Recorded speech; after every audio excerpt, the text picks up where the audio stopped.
استياء طبعا.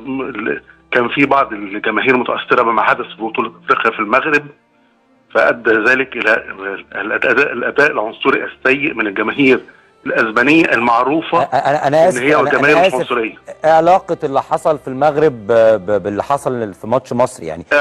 اكبر جاليه في اسبانيا هي الجاليه المغربيه، وبحكم طول التاريخ والعمل وبتاع، فمن بعض الجماهير كان في جماهير مغربيه. فبرضه عايزين نقرر ان اي حد يمثل بلده في اي بطوله خارج الوطن لازم يكون على قدر المسؤوليه.